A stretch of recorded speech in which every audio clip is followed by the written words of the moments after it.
Assalamualaikum warahmatullahi wabarakatuh. Hari ini kita akan mengikuti acara Job Fair. Ikuti terus keseruan kita.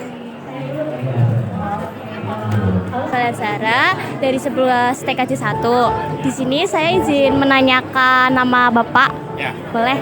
Perkenalkan, nama saya Aan. Baik, Pak Aan. Oke, di sini saya ingin bertanya, Pak. Apa syarat untuk bekerja di Jepang atau magang di Jepang? Persyaratannya yang pertama adalah lulusan minimal SMA atau SMK sederajat. Ya, usia minimalnya 18 tahun sampai maksimalnya 25 tahun 6 bulan. Ya. Terus untuk yang tinggi badan, ya tinggi badannya kalau cowok 160, cewek 150. Lalu setelah keterima atau sudah memenuhi syarat buat magang di Jepang, untuk berangkatnya itu dari perusahaan ini atau gimana, Pak? Ya, seperti ini ya. Kalau itu kan seleksi dulu ya, seleksi. Nanti kalau sudah lolos seleksi, nanti kan ada yang namanya kita ada MCO awal dulu sebelum masuk pembelajaran bahasa Jepang. Ya, nanti setelah pembelajaran bahasa Jepang, kira-kira itu maksimalnya di 6 bulan. Ya, oke, 6 bulan. Setelah itu nanti akan ada yang namanya wawancara job perusahaan. Kalau mbaknya misal jobnya minatnya apa nih, kan banyak banget nih list jobnya. Nah, nanti mbaknya minat apa, nanti wawancara. Kalau misal sudah keterima, nanti akan ada yang namanya tanda tangan kontrak perusahaan di Jepang. Nah, setelah tanda tangan kerja ya, surat kontrak kerjanya sudah ditandatangani, nanti dikirim lagi ke Jepang untuk pembuatan izin tinggal ke Jepang sampai turun pembuatan visa, baru nanti pemberangkatan ke Jepang. Itu seperti itu prosesnya. Terus Kapan program Jepang ini didirikan, Pak? Oh, kalau untuk LPK ini ya, Yeah. Kalau LPK ini berdiri tahun 2005. Jadi tak sampai tahun 2024 sekitar 19 tahun ya. Ya, 19 tahun kita udah berdiri.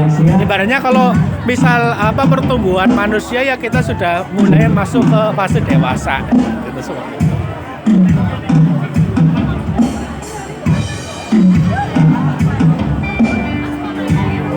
Terus apakah ada kompensasi atau benefit yang ditawarkan? Oke, benefit ya yang ditawarkan. Yang jelas kalau misalnya bukan benefit ya, kayak kompensasi kayak gitu, mungkin untuk biaya prosesnya ada yang namanya kita dana talangan. Ya, dana talangan diberikan bagi siswa yang sudah mempunyai job atau sudah tanda tangan kontrak job. Nah, nanti sistemnya adalah setelah bekerja di Jepang baru mulai nyicil untuk mengembalikannya. Ya, kita nggak akan motong gaji kamu, tapi kamu itu langsung ngirim ke LPK. Ya, per bulannya itu nyicil. Nah, itu seperti itu. Terus buat pengalaman Bapak selama bekerja di perusahaan ini apa, Pak?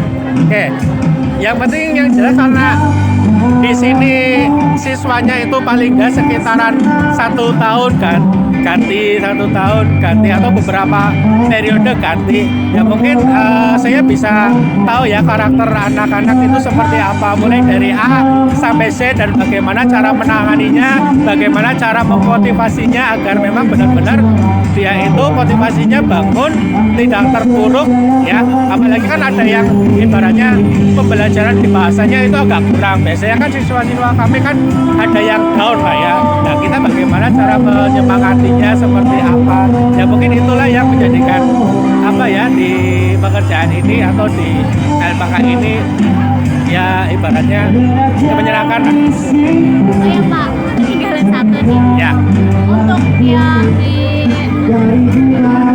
tadi kan kata Bapak minimal SMA, kalau nggak SMA. Itu untuk program jurusannya apa aja, Pak? Boleh? Jurusan. Ya. Oke, jurusannya itu ada teknik ya, teknik karena itu kan di perusahaan manufaktur ya, kayak misal pengepresan logam, terus pengecetan, bagian ngecat bodi mobil misal, terus pembuatan spare part, pengepakan, terus ada lagi pengecoran logam, terus pertanian, pengolahan makanan, ada juga perawat untuk bekerja di panti jompo, itu ada.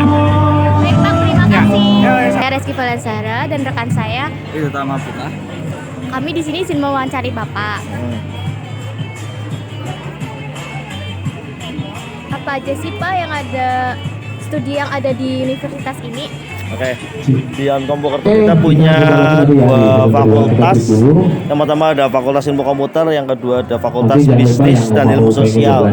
Program studinya apa aja? Yang pertama ada Informatika, ada Sistem Informasi, ada Teknologi Informasi, itu FIK.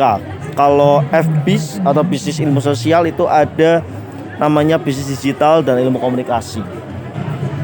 Terus lalu apa aja syarat-syarat untuk bisa masuk ke universitas ini Pak? Ya, kalau syaratnya sih cukup mudah terkandung gelombangnya. Tapi syarat yang paling utama biasanya ya nilai rapot. Nanti ada fotokopi KTP, ada KK. Ya normalnya teman-teman kalau daftar kuliah lah. Kalau misalkan nilai rapot itu dari semester berapa Pak? Semester 1 sampai semester 6. Yap. Terus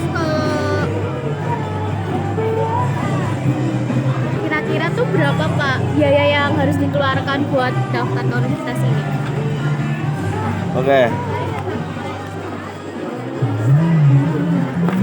Nah, kalau biaya sebenarnya terbagi berarti ada 3. Nanti ada biaya SPP, ada biaya pendukung, ada biaya semester.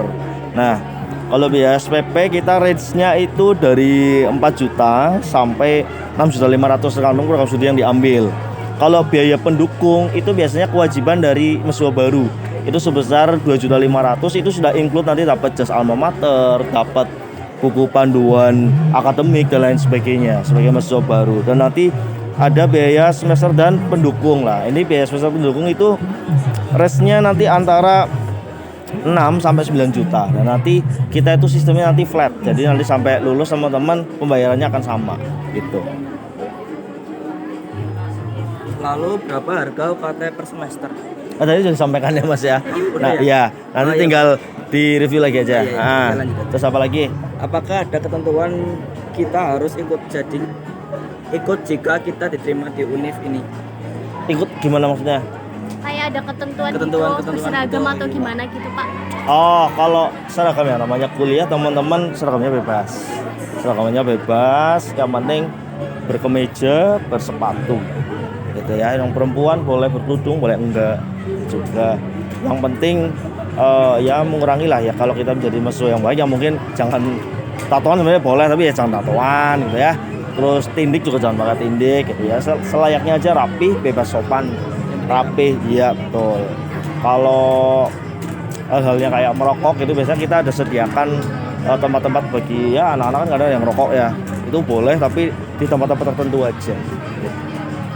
Kayak Pak untuk universitas ini itu bisa sambil sama kerja atau enggak? Oke, kalau bisa disambi sama kerja atau enggak bisa karena kita buka kelas karyawan, buka kelas PNS juga dan itu nanti kuliahnya biasanya di sore hari atau nanti biasanya di weekend harinya, di hari weekend ya. Untuk universitas ini pendidikannya sampai jenjang apa? Kita ada di S1 sampai magister S2. Ya, kita magisternya adalah Eskom, magister komputer. Iya. Baik Pak, terima kasih. Apalagi sudah? Oke, Terima alhamdulillah kasih, sedikit Pak. ya. Seruan dari kami semoga bermanfaat. See you.